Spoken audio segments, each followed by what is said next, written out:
I understand your concern, I understand your worries. ഇത് തന്നെ മാറി മാറി യൂസ് ചെയ്യാണ്ട് I do understand your concern അല്ലെങ്കിൽ I know this must be really difficult for you to cope up with. അങ്ങനെയൊക്കെ different ആയിട്ടുള്ള എംപത്തീസ് maximum medical knowledge assess ചെയ്യുന്നു എന്നൊരു ക്രൈറ്റീരിയ നമുക്കില്ല. ഓക്കെ, അപ്പോൾ അവിടെ നോക്കുന്നത് എന്താണ്, നമ്മൾ എങ്ങനെ എത്ര നല്ല രീതിയിൽ ഇൻട്രാക്ട് ചെയ്യുന്നു, ഏത് ടോപ്പിക്ക് വന്നാലും നമുക്കത് മാനേജ് ചെയ്യാൻ പറ്റുന്നുണ്ടോ, ഇങ്ങനൊരു പേഷ്യൻ്റ് വരുമ്പോൾ ഈ ഒരു നേഴ്സ് എങ്ങനെയായിരിക്കും ഇൻട്രാക്ട് ചെയ്യുക. നമ്മൾ നേഴ്സസിന് OET സ്പീക്കിങ്ങിൽ ഈസി ആയിട്ട് A സ്കോറോ B സ്കോറോ നേടാൻ പറ്റും. അതിനുവേണ്ടി കുറച്ച് ബേസിക് ആയിട്ട് കാര്യങ്ങൾ മാത്രം നമ്മൾ അറിഞ്ഞാൽ മതി. സോ ഈ വീഡിയോയിൽ നമ്മൾ അതാണ് ഉദ്ദേശിക്കുന്നത്. ഇൻ ഡീറ്റെയിൽ ആയിട്ട് നമ്മൾ ഡിസ്കസ് ചെയ്യുന്നുണ്ട്. So watch the video.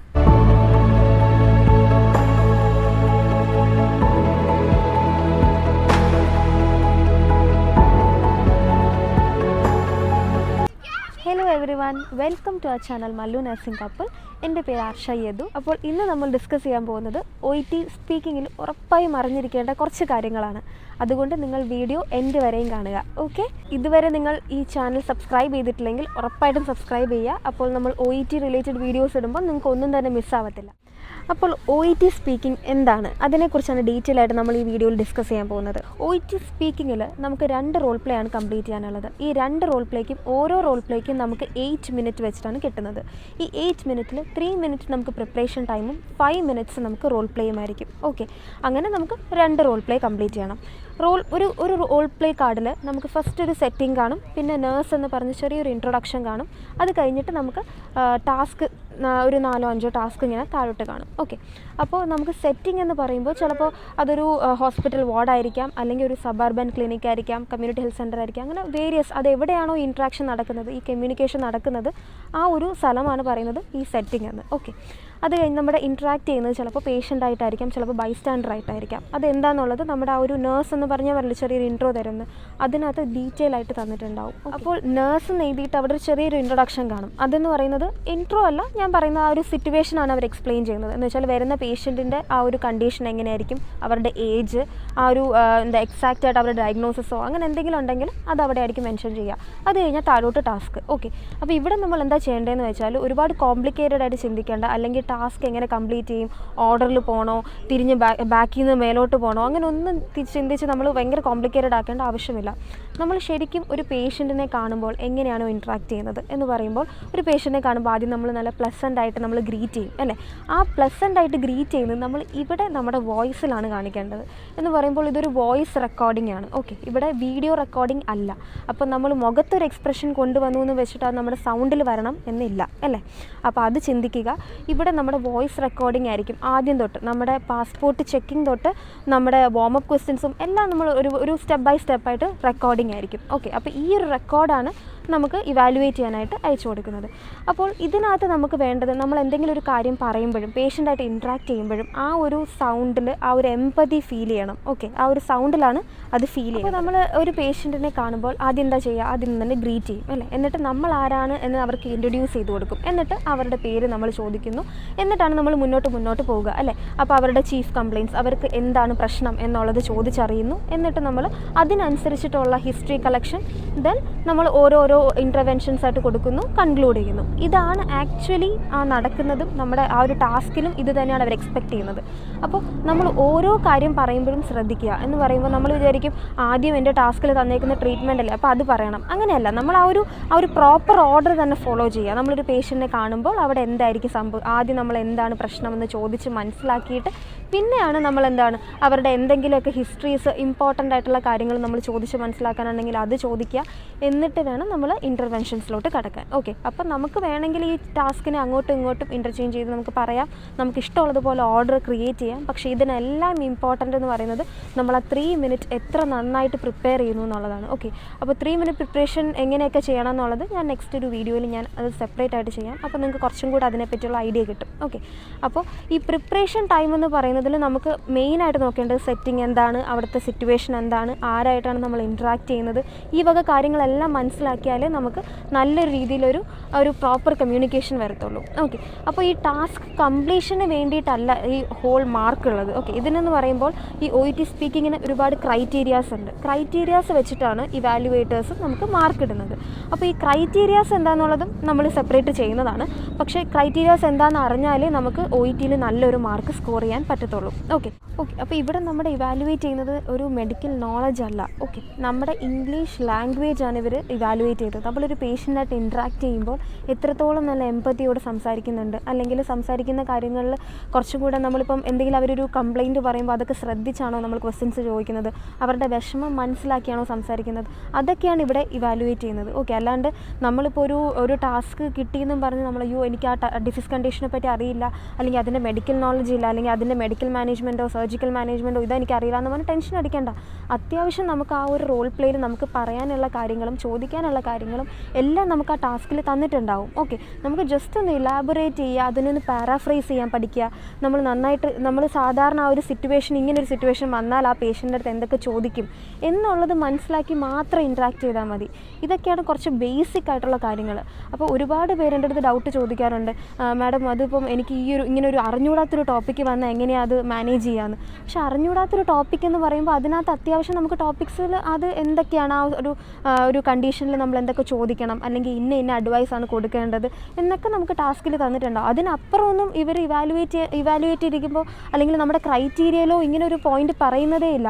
Medical knowledge assess ചെയ്യുന്നു എന്നൊരു ക്രൈറ്റീരിയ നമുക്കില്ല. ഓക്കെ, അപ്പോൾ അവിടെ നോക്കുന്നത് എന്താണ്, നമ്മൾ എത്ര നല്ല രീതിയിൽ ഇൻട്രാക്ട് ചെയ്യുന്നു, ഏത് ടോപ്പിക്ക് വന്നാലും നമുക്കത് മാനേജ് ചെയ്യാൻ പറ്റുന്നുണ്ടോ, ഇങ്ങനൊരു പേഷ്യൻ്റ് വരുമ്പോൾ ഈ ഒരു നേഴ്സ് എങ്ങനെയായിരിക്കും ഇൻട്രാക്ട് ചെയ്യുക, ഇതൊക്കെയാണ് അവർ ഇവാലുവേറ്റ് ചെയ്യുന്നത്. ഓക്കെ, അപ്പോൾ നമ്മുടെ ഇംഗ്ലീഷ് ലാംഗ്വേജിൻ്റെ ആ സ്കില്ല്, ആ ഒരു പ്രൊനൗൺസിയേഷൻ, ആ ഒരു ടോൺ.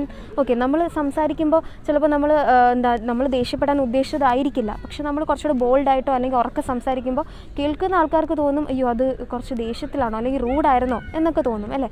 അതാണ് നമ്മൾ പറയുന്നത് നമ്മുടെ ടോൺ എന്ന് പറയുന്നത്. ഓക്കെ, എന്ന് വെച്ചാൽ നമ്മൾ എന്തെങ്കിലും ഒരു കാര്യം പറയുമ്പോൾ നല്ല എമ്പത്തിയോടെ സംസാരിക്കുക, നമ്മൾ ആ ഒരു ടോൺ ഒരു വേരിയേഷൻ വരുത്തുക, അപ്പോഴാണ് അത് കേൾക്കാനും ഒരു സുഖമുള്ളൂ അല്ലേ. ഇതൊക്കെയാണ് നമ്മുടെ സ്പീക്കിങ്ങിൽ മെയിനായിട്ട് നമ്മൾ ശ്രദ്ധിക്കേണ്ട കാര്യങ്ങൾ. അല്ലാണ്ട് നിങ്ങൾ ആ ഒരു ടോപ്പിക്കിനെ പറ്റി നിങ്ങൾക്ക് അറിയില്ലായിരുന്നു അതുകൊണ്ട് ഞാൻ ടോപ്പിക്ക് കംപ്ലീറ്റ് ആയിട്ട് എനിക്ക് പ്രശ്നമായി എന്നാണ് തോന്നുന്നത് എന്നും പറഞ്ഞ് നിങ്ങൾ ടെൻഷൻ അടിക്കേണ്ട ഒരു ആവശ്യമില്ല. ഇങ്ങനത്തെ ചെറിയ കാര്യങ്ങൾ നമ്മൾ ശരിക്കും ഒരു നാച്ചുറൽ ഒരു സിനാരിയോയിൽ നമ്മുടെ നാട്ടിൽ ഒരു പേഷ്യൻറ്റിനെ കാണുമ്പോൾ നമ്മൾ എങ്ങനെയാണോ ഇൻട്രാക്ട് ചെയ്യുന്നത്, അവരുടെ അടുത്ത് എന്തൊക്കെ കാര്യങ്ങൾ ചോദിച്ച് മനസ്സിലാക്കുന്നു, അത് മാത്രമാണ് ഇവിടെ വേണ്ടത്. ഓക്കെ, അപ്പോൾ ഞാൻ പറഞ്ഞതുപോലെ നമ്മൾ ടോൺ ചെറുതായിട്ടൊന്ന് വേരിയേഷൻ കൊണ്ടുവരണം. എന്ന് പറയുമ്പോൾ ഇൻറ്റോണേഷൻ. ഓക്കെ, നമ്മളൊരു സെൻറ്റൻസ് പറയുമ്പോൾ തന്നെ അത് ഒരു മോണോടോണസ് ആവരുത്, ഒരേ ടോണിൽ നമ്മൾ സംസാരിക്കാൻ പാടില്ല. എന്ന് പറയുമ്പോൾ ഇപ്പോൾ ഞാൻ how are you feeling today എന്ന് പറയും അല്ലേ, how are you feeling today just സിമ്പിളായിട്ട് ഞാൻ പറയുന്നു.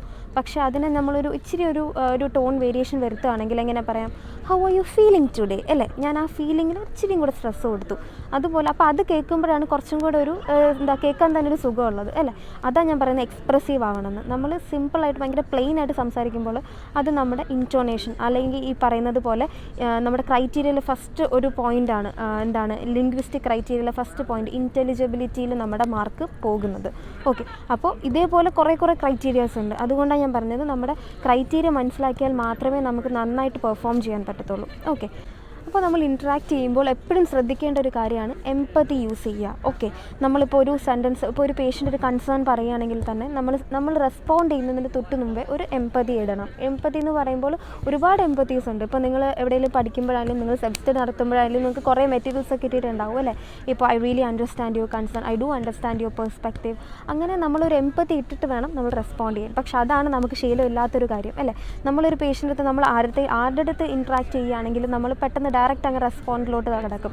പക്ഷേ അതിനെക്കാട്ടി കുറച്ചും കൂടി നല്ലതെന്ന് പറയുമ്പോൾ ഒരു എംപതി ഇടുക, എന്നിട്ട് നമ്മൾ സംസാരിക്കുക. ഓക്കെ, അപ്പോൾ അങ്ങനെ നിങ്ങൾ ട്രൈ ചെയ്ത് നോക്കും. അപ്പോൾ അതിൽ തന്നെ ഒരു ചേഞ്ച് മനസ്സിലാവും. പിന്നെ സെൽഫ് സ്റ്റഡി നടത്തുന്നവർക്ക് വേണമെങ്കിൽ നമുക്കൊരു മിറർ ടോക്ക് ചെയ്ത് നമുക്ക് പ്രാക്ടീസ് ചെയ്യാം. ഇപ്പോൾ പറയുന്നത് പോലെ നമ്മൾ പേഷ്യൻ്റ് പറയുന്ന ആ ഒരു സെക്ഷൻ എന്ന് പറയുന്നത് അത് അവർ പറയുന്നതായിട്ട് കണക്കാക്കിയിട്ട് നഴ്സ് പറയുന്നത് മാത്രം നമ്മൾ തന്നെ ഒന്ന് പ്രാക്ടീസ് ചെയ്യുക. ഓക്കെ, എന്നിട്ട് എല്ലാ പോയിൻറ്റ്സും ഇപ്പോൾ ഈ പറയുന്ന പോലെ ഇപ്പോൾ സ്മോക്കിംഗ് ആവട്ടെ അല്ലെങ്കിൽ എപ്പിലെപ്സി ആവട്ടെ എന്തെങ്കിലും എക്സ്ട്രാ പോയിൻറ്റ്സ് ഉണ്ടെങ്കിൽ നിങ്ങൾ നോട്ട് ചെയ്ത് വെക്കുക. ഒരു ബുക്കിൽ കുറച്ച് പോയിൻറ്റ്സ് ഇന്ന ടോപ്പിക്കിന് കുറച്ച് നല്ല എക്സ്ട്രാ പോയിൻറ്റ്സ് എന്തെങ്കിലും ഉണ്ടെങ്കിൽ അതൊക്കെ ഒന്ന് നോട്ട് ചെയ്യുക. എല്ലാ ടാസ്കിലും നമ്മൾ എക്സ്ട്രാ പോയിൻറ്റ് പറഞ്ഞാലേ നമുക്ക് മാർക്ക് കിട്ടും അങ്ങനെ ഒന്നുമില്ല. പക്ഷേ നമ്മൾ അങ്ങനെ എന്തെങ്കിലും ഒരു പോയിൻറ്റ്സ് എഴുതി വെച്ച് നമ്മളത് പറയുകയാണെങ്കിൽ അത് എന്തായാലും ഒരു ആഡ് ഓൺ മാർക്കാണ്. ഓക്കെ, അതൊരു ജസ്റ്റ് ഒരു ഇംപ്രഷൻ. ഓക്കെ, അത്രയും മാത്രം കണക്കാക്കുക. അല്ലാണ്ട് ഞാൻ എക്സ്ട്രാ പോയിൻറ്റ് പറഞ്ഞാൽ മാത്രമേ മാർക്ക് കിട്ടുള്ളൂ എന്നൊരു ധാരണ വേണ്ട. ഓക്കെ, പിന്നെ വേറെ എന്താണെന്ന് വെച്ചാൽ നിങ്ങൾക്ക് എന്തെങ്കിലും നല്ല വൊക്കാബുലറീസ് കിട്ടുമ്പോൾ നിങ്ങളതെല്ലാം ഒന്ന് നോട്ട് ചെയ്ത് വെക്കുക ബുക്കിൽ. അപ്പോൾ പുതിയ വൊക്കാബുലറീസ് ഒക്കെ യൂസ് ചെയ്യുമ്പോൾ അത് കാണുമ്പോൾ തന്നെ ക്ലിക്ക് ആവും അല്ലേ. ഇത് ഈ പറയുന്ന പോലെ എംപതി പറയുന്നത് പോലെ തന്നെ പുതിയ പുതിയ എംപതീസ് യൂസ് ചെയ്യുക. അല്ലാതെ എല്ലാവരും പറയുന്നത് പോലെ ഈ പറയുന്ന പോലെ I understand your concern, I understand your worries, ഇത് തന്നെ മാറി മാറി യൂസ് ചെയ്യാണ്ട് I do understand your concern, അല്ലെങ്കിൽ I know this must be really difficult for you to cope up with. അങ്ങനെയൊക്കെ ഡിഫറെൻ്റ് ആയിട്ടുള്ള എംപതീസ് മാക്സിമം കളക്ട് ചെയ്ത് അത് യൂസ് ചെയ്യാൻ ശ്രമിക്കുക. പിന്നെ നിങ്ങൾ എപ്പോൾ ഇൻട്രാക്ട് ചെയ്യുമ്പോൾ, അല്ലെങ്കിൽ ഇപ്പോൾ നിങ്ങൾ സംസാരിക്കും നിങ്ങളുടെ ഫ്രണ്ട്സായിട്ട് ഇപ്പം കമ്മ്യൂണിക്കേറ്റ് ചെയ്യാൻ ശ്രമിക്കുകയാണ്, അല്ലെങ്കിൽ ഈ റോൾ പ്ലേ നിങ്ങൾ പ്രാക്ടീസ് ചെയ്യാണ്, അല്ലെങ്കിൽ ഒരു സെൽഫ് സ്റ്റഡി നടത്തുമ്പോൾ ഒരു മിറർ ടോക്ക് ചെയ്യാണ്, എന്ത് ചെയ്യുമ്പോഴും നിങ്ങൾ ഫോണിലൊന്ന് റെക്കോർഡ് ചെയ്ത് നോക്കുക.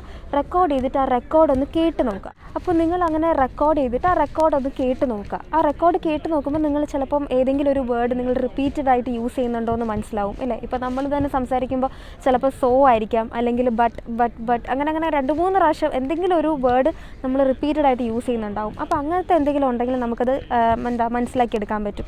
പിന്നെ ചിലപ്പോൾ ഈ യാ എന്ന് യൂസ് ചെയ്യും അല്ലേ, യെസ്സിന് പകരം നമ്മൾ യാ എന്നൊക്കെ യൂസ് ചെയ്യും. അത് കുറച്ച് ഇൻഫോർമൽ ലാംഗ്വേജ് ആയിപ്പോൾ. അപ്പോൾ നമ്മൾ എന്ത് ചെയ്യുക, യെസ് എന്ന് തന്നെ യൂസ് ചെയ്യാൻ ശ്രമിക്കുക. അപ്പോൾ അങ്ങനത്തെ ചില കാര്യങ്ങൾ നമുക്ക് ഓൾറെഡി നമ്മുടെ ഒരു ബിഹേവിയർ ആണ് അത് യൂസ് ചെയ്യുന്നത്. അങ്ങനത്തത് ഇങ്ങനെ റെക്കോർഡ് ചെയ്ത് അത് കേൾക്കുമ്പോൾ നമുക്ക് ഐഡൻറ്റിഫൈ ചെയ്യാൻ പറ്റും, അത് നമുക്ക് കറക്റ്റ് ചെയ്യാനും പറ്റും. അപ്പോൾ ഒരുപാട് OET സ്പീക്കിംഗ് ടാസ്കും പിന്നെ നമ്മുടെ ന്യൂ വൊക്കാബുലറീസും അതേപോലെ തന്നെ കുറേ എംപതീസും നമുക്ക് ഇങ്ങനെ ടാസ്കിൽ യൂസ് ചെയ്യാൻ പറ്റുന്ന എംപതീസും എല്ലാമായിട്ട് നമ്മൾ നമ്മുടെ ഗ്രൂപ്പിൽ ഒരു കളക്ഷൻ തന്നെ ഇട്ടിട്ടുണ്ട്. അപ്പോൾ നിങ്ങളെല്ലാവരും ടെലഗ്രാം ഗ്രൂപ്പിൽ ജോയിൻ ചെയ്യുക. ഈ പറയുന്നത് പോലെ മലയാളി നഴ്സസിനെയാണ് നമ്മൾ മെയിനായിട്ട് ഫോക്കസ് ചെയ്യുന്നത്. അപ്പോൾ എല്ലാവരും അതിനകത്ത് കയറിയിട്ട് ഈ പറയുന്നത് പോലെ എല്ലാം ഡൗൺലോഡ് ചെയ്ത് വെക്കുക. എന്നിട്ട് നിങ്ങൾ തന്നെ നിങ്ങളുടെ ബുക്കിലോട്ടൊന്ന് എഴുതിയിടുക. ഓക്കെ, ഈ മാക്സിമം വേർഡ്സ് കളക്ട് ചെയ്യുക. ഇപ്പം നമ്മുടെ ഗ്രൂപ്പിൽ നിന്ന് തന്നെ വേണമെന്നല്ല ഞാൻ പറയുന്നത്, എവിടെ നിന്നൊക്കെ നിങ്ങൾക്ക് കിട്ടുന്നോ അവിടെ നിന്നെല്ലാം നിങ്ങൾ കളക്ട് ചെയ്യുക. അപ്പോൾ ഈ ടെലഗ്രാം ഗ്രൂപ്പിൻ്റെ ലിങ്ക് ഞാൻ ഡിസ്ക്രിപ്ഷൻ ബോക്സിൽ കൊടുത്തിട്ടുണ്ട്. എല്ലാ മലയാളി നഴ്സസും എല്ലാവരും അതിനകത്ത് ജോയിൻ ചെയ്യുക. അപ്പോൾ നിങ്ങൾക്ക് മാക്സിമം മെറ്റീരിയൽസ് കിട്ടും. നിങ്ങൾക്ക് ഫ്രണ്ട്സായിട്ട് പ്രാക്ടീസ് ചെയ്യണമെങ്കിൽ ഇപ്പോൾ ക്യൂ കാർഡ്സ് അങ്ങനെ ഇപ്പോൾ പറയത്തില്ലേ, എൻ്റെ അടുത്ത് 2-3 പേര് ചോദിച്ചായിരുന്നു ക്യൂ കാർഡ്സിൻ്റെ ഒരു കളക്ഷൻ വല്ലതും തരാൻ പറ്റുമോ എന്നൊക്കെ. അപ്പോൾ അതെല്ലാം നമ്മൾ ആ ഗ്രൂപ്പിൽ ഇടുന്നുണ്ട്. കാരണം എന്താണെന്ന് വെച്ചാൽ നമുക്കിപ്പോൾ ഓരോരുത്തർക്കായിട്ട് സെപ്പറേറ്റ് അയച്ചു കൊടുക്കാണ്ട് ടെലഗ്രാം ഗ്രൂപ്പ് ആകുമ്പോൾ നമുക്ക് ഓൾ ടുഗെദർ ആയിട്ട് നമ്മളെല്ലാം അങ്ങ് ഒരു ഫയലായിട്ട് ഇട്ടിട്ടുണ്ട്. ഓക്കെ, അപ്പോൾ നിങ്ങൾ എല്ലാവരും അതിനകത്ത് കയറി അത് ജോയിൻ ചെയ്യുക. എന്നിട്ട് നിങ്ങൾ അതെല്ലാം ഡൗൺലോഡ് ചെയ്തെടുക്കുക. ഓക്കെ, അപ്പോൾ ഇത്രയും ഇൻഫർമേഷൻസ് നിങ്ങളെല്ലാം നോട്ട് ചെയ്ത് വെക്കുക. നിങ്ങൾക്ക് ഈ വീഡിയോ ഇഷ്ടപ്പെട്ടിട്ടുണ്ടെങ്കിൽ നിങ്ങൾ ലൈക്ക് ചെയ്യുക, നിങ്ങൾ മാക്സിമം നിങ്ങളുടെ ഫ്രണ്ട്സായിട്ട് ഷെയർ ചെയ്യുക. ആൻഡ് ഇതുവരെ ഈ ചാനൽ സബ്സ്ക്രൈബ് ചെയ്തിട്ടില്ലെങ്കിൽ സബ്സ്ക്രൈബ് ചെയ്യുക. ആൻഡ് ബെൽ ഐക്കൺ കൂടെ പ്രസ് ചെയ്യുക. സോ ദാറ്റ് നിങ്ങൾക്ക് ആ നോട്ടിഫിക്കേഷൻസ് ഒക്കെ കറക്റ്റ് ടൈമിന് കിട്ടും. നിങ്ങൾക്ക് ഫീഡ്ബാക്സ് ഒക്കെ കമൻസിലിടാം. അപ്പോൾ അടുത്ത വീഡിയോസിൽ നമ്മുടെ ക്രൈറ്റീരിയ, 3 മിനിറ്റ് പ്രിപ്പറേഷൻ ടൈം, ഇതെല്ലാം ഞാൻ സെപ്പറേറ്റ് ആയിട്ട് ചെയ്യാം. അപ്പോൾ നിങ്ങൾക്ക് കുറച്ചും കൂടെ ഐഡിയാസ് സ്പീക്കിങ്ങിനെ കുറിച്ച് കിട്ടും. അപ്പോൾ ഇതെല്ലാം നിങ്ങൾക്ക് യൂസ്ഫുൾ ആയി എന്ന് കരുതുന്നു. ഓക്കെ, അപ്പോൾ അടുത്ത വീഡിയോയിൽ നമുക്ക് വീണ്ടും കാണാം. So it's me Arsha signing off from Mallu nursing couple. By.